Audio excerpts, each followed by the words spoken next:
You're listening to a segment from the Slumpbuster Podcast. Find the full episode on Spotify, iTunes, the iHeartRadio app, or your preferred podcast platform. Enjoy.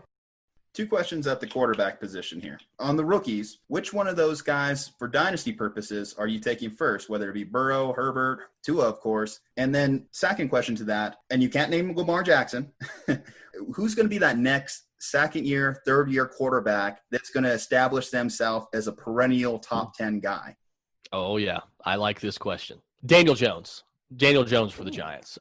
There are a couple options here, and I think eventually Joe Burrow is going to be one of those guys. I think he's going to be one of the best quarterbacks in the league. He's elite. I could go on about Joe Burrow for hours. But I do believe that Daniel Jones is going to be that quarterback this year, and I actually, I don't know if you guys know, I also have co-authored this year's Fantasy Black Book, and so you can find that on Amazon. It's the number one best-selling fantasy book on Amazon for like 13, 14 years in a row. So that'll be out, I think, in June, July. Awesome and plug, by the way. Awesome. And I had to, right? I had to. He's flexing on us more, Aris. He's just, he's got this awesome setup. He's like, if you guys can see this setup, he's making us all quit. Now he's flexing on us with the best-selling book. So best-selling book on Amazon for like 30. He did say days. Austin Eckler RB1, so we can just end it, and I'm happy. But no, awesome book. So I check it out myself. So yeah, and look, Daniel Jones finished last year as QB 24. He's a rookie, but we saw Danny Dimes do some great things week in and week out. Now, he did struggle with some turnovers. I get it. You got to fix that. But remember, Peyton Manning struggled with a ton of turnovers too. And Peyton Manning, there's a lot of similarities between Daniel Jones and Peyton Manning. And before everybody goes off the deep end when I say that, when I watched Daniel Jones tape about this time last year, even before this time last year, I told everybody, with his command of the huddle before the snap, he looks just like Peyton, controlling the line, commanding the line, calling the plays, maneuvering the offense around at the line. He's got the mannerisms of Peyton, and it shouldn't surprise anybody. Why? Because his mentor was David Cutcliffe, the Duke head coach, who was his head coach in college. And who did David Cutcliffe also mentor? Peyton and Eli. So it should not be a surprise to anybody that he does sort of imitate Peyton on the field. And so obviously Daniel Jones runs the football. So after the snap, he's not Peyton Manning. He's completely different. Peyton Manning had an awesome touchdown against Dallas, all right? He did. Bootleg where nobody saw him. You faked out the cameraman,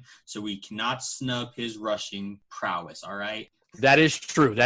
Thank you for correcting me on that. But I do think, getting back to Daniel Jones, I do think that Daniel Jones is that guy. He has some of the best all-around weaponry in the NFL. Darius Slayton, who broke out as a rookie, I think he's tied for the rookie lead in touchdowns last year. I'm a Darius Slayton truther. I'm in love with Darius Slayton. I think that he is a guy that could end the season as their unquestioned Batman receiver. You'll hear me say that on the RotoBros podcast all the time. The Batman receiver, what I mean by that, their number one guy, okay? Their alpha receiver. I think he has the ability to do that. Evan Ingram's healthy. If he can stay on the field, that'll be even better for Daniel Jones. Obviously, Golden Tate and Sterling Shepard are high-quality, highly productive wide receivers as well. The offensive line has been revamped. It should be improved. It's not going to be, the Indianapolis Colts more than likely, but they're working on it. They're getting things done. The defense should be better, so that's going to help the offense out a little bit more as well. Saquon Barkley. Need I say more? So he's got every piece around him to succeed. If Daniel Jones does not take a huge leap forward in year two, I think there's going to be cause for concern because I think that it'll be much like Baker Mayfield. A lot of people saw Baker Mayfield have this impressive rookie season. I was never a Baker Mayfield fan, and I warned everybody that he's just not a franchise quarterback, and everybody went off the deep end when I said the Browns were going to make the Super Bowl, were going to win the division or make the playoffs last year. Both of those things came to fruition. They were not a good team. Baker was terrible. New offense, run-heavy offense, maybe he improves, but I don't think he will. I don't think he is Cleveland's answer. If guys like Drew Lock and Daniel Jones, who are going into their second seasons this year and have everything around them looking great, there's not a weakness there for the most part. And so there's going to be a problem. It's going to be on them if they don't get it done. I think Daniel Jones is smart enough. Obviously, he was coached by David Cutcliffe. He's close with the Mannings. He's been mentored by them. He knows that stuff. Another thing I like that I think is going to go pretty much, I think it's going to be very an underrated fact. Last year, he had Eli breathing his neck, and I get it. Eli knew that Daniel Jones was the guy. They drafted him in the top 6 for a reason, but they knew that Daniel Jones was the guy. So did Daniel. But when you have a veteran who has been the face of that franchise, okay, for years in the locker room, that can make you a little nervous. At any moment, you could get pulled so that the team could bring in, the folk hero. That's not the case anymore. He's gone. This is Daniel's team. He is the leader. There is no worry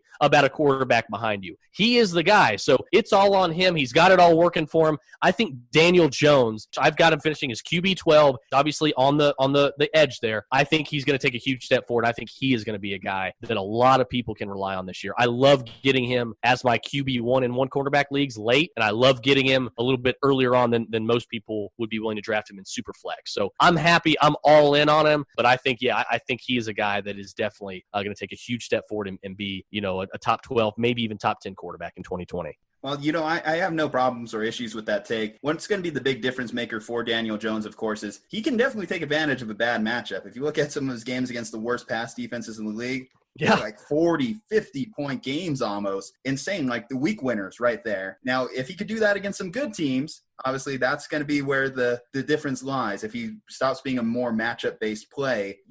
It's funny, though. I'm glad that you mentioned the Baker Mayfield hot takes because, one of the beautiful things about podcasting or being on radio or at least having your tapes there, sure, sometimes you'll get on old takes exposed, but I can proudly say that when we were doing our mock draft last year, I didn't buy into the Baker Mayfield hype, and voila, it worked out the way it did. Yes. Because I just looked at him and I'm like, are we really drafting him in the same range that we're talking about guys like Patty Mahomes or we're talking about Aaron Rodgers? It was unreal. He was going in like the fourth round last year. Yeah, his ADP was just ridiculous compared to like what the results ended up being. Though you got to be careful now, though. Again, old takes exposed. This is how you get a Mel Kiper take out there. This is how you we're going to have it out there. Chris McConnell compares Daniel Jones to Peyton Manning. This is going to be like David Gettleman Award right here. Touched by the hand of God or walking around at the Super Bowl.